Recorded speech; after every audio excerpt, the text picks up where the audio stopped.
안녕하세요. 축진먹입니다. 수요일부터 목요일 넘어가는 새벽 5시 15분 아스날과 맨유의 프리미어리그 경기가 있습니다. 리그 우승 경쟁을 지속하려면 아스날은 이번 경기에서 반드시 승리가 필요합니다. 반면에 맨유 역시 아모림 체제 아래서 첫 강팀과의 경기이기 때문에 의미가 큰 경기입니다. 일단 먼저 홈팀의 결장 예상 선수를 알아보도록 하겠습니다. 제가 왼쪽에 하얀색 글씨로 표시한 벤 화이트와 토미야스는 이번 경기에 부상으로 나올 수 없습니다. 그리고 오른쪽에 있는 파티와 메리노는 일단은 세모라고 보셔야 될 것 같습니다. 확실한 업데이트는 나오지 않았고 가벼운 부상 정도라고 알려져 있어서 출전이 불투명합니다. 이걸 바탕으로 짜본 아스날의 예상 라인업입니다. 4-3-3 형태가 될 것 같고요. 골키퍼에는 라야, 포백에는 칼라피오리, 마갈랭이스, 살리바, 팀버, 그리고 중앙 미드필더는 조르지뉴, 라이스, 웨데고르, 전방 3톱은 마르티넬리, 하베르츠, 사카가 예상됩니다. 여기서 조르지뉴 자리는 파티와 메리노의 부상 상태에 따라서 충분히 다른 선수로 대체될 수 있습니다. 이번엔 맨유의 결장 예상 선수입니다. 맨유는 크게 세 가지로 분류해봤습니다. 일단 맨 왼쪽 에반스와 린델로프는 부상으로 이번 경기에 출전할 수 없는 선수들이고요. 가운데 표시한 리산드로와 마이누는 지난 경기에서 경고를 받으면서 경고 누적 징계로 인해서 아스날전에 출전할 수 없는 선수들입니다. 그리고 마지막 루크쇼는 지금 현재 부상이라는 얘기가 돌고 있어서 출전이 불투명한 상태입니다. 세모로 봐주시면 됩니다. 그래서 이런 불투명한 선수들을 다 제외하고 라인업을 한번 짜봤습니다. 먼저 골키퍼엔 오나나, 백스리에는 마즈라위, 더리우트, 맥과이어, 가운데는 아마드, 카세미루, 부가르테, 달로, 위쪽 3톱은 레시포드, 호일룬, 브루노가 될 것 같습니다. 제가 고민했던 건 이 3백의 위치인데요. 특히나 왼쪽 스토퍼 자리에 누가 서야 되느냐 요걸 고민을 많이 했었는데 맥과이어가 2018년 월드컵에 왼쪽 스토퍼에서 많이 뛴 적이 있어서 일단은 맥과이어를 배치해놨고 양발을 잘 쓰는 마즈라위가 왼쪽 스토퍼가 될 수도 있습니다. 그렇다면 전술적으로 어떤 모습들이 많이 나올까요? 아마 아스날의 홈 경기이므로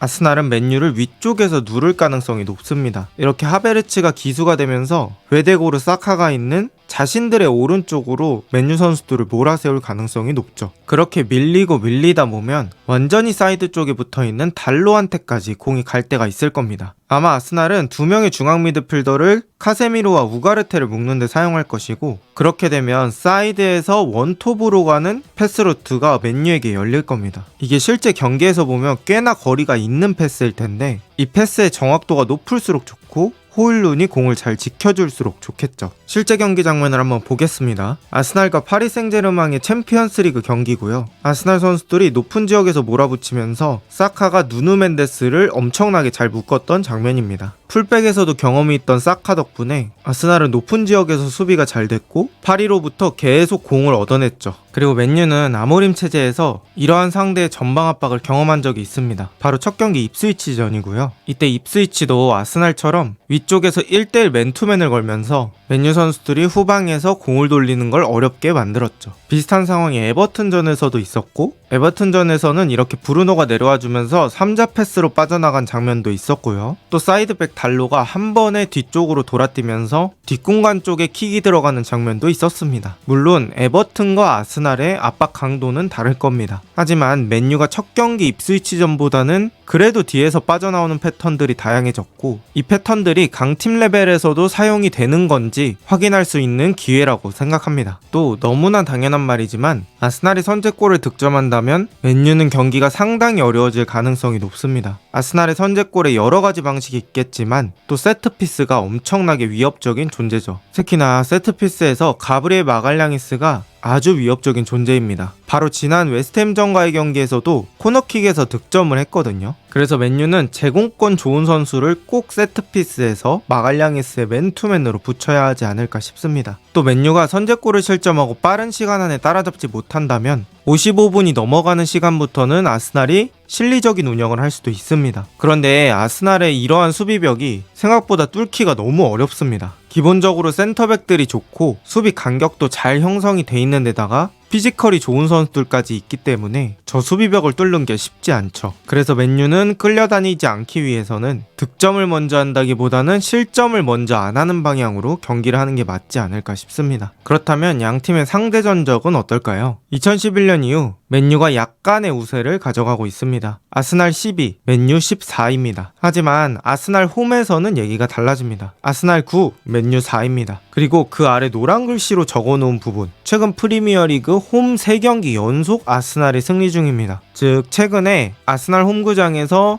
아스날이 맨유 상대로 극강의 모습을 보여주고 있다고 볼 수 있겠고요. 전적상으로도 아스날이 매우 유리한 경기라고 볼 수 있겠습니다. 슈퍼컴퓨터의 예측은 어떨까요? 1만 번의 시뮬레이션을 돌린 결과 아스날의 승리 확률은 62%, 맨유의 승리 확률은 17.8%가 나왔습니다. 이것처럼 슈퍼컴퓨터로 보나 상대전적으로 보나 승리의 무게추가 아스날 쪽으로 많이 향해 있습니다. 지금 이 시점에서 리그 테이블을 한번 보면 리버풀을 제외하고는 상위권부터 중위권까지 승점이 꽤나 빡빡한 편입니다. 리버풀과 우승 경쟁을 계속하려면 이번 경기에서 필수적으로 승리가 필요하고요. 맨유 역시 초반에 테나흐가 놓쳐버린 승점을 복구하려면 이번 경기 절대 물러설 수 없는 경기가 될 것 같습니다. 우승 경쟁의 희망을 살리고 싶은 아스날, 그리고 상위권 진입을 노리는 맨유. 과연 양 팀의 경기는 어떻게 될까요? 오늘 영상은 여기까지입니다. 좋은 하루 되세요.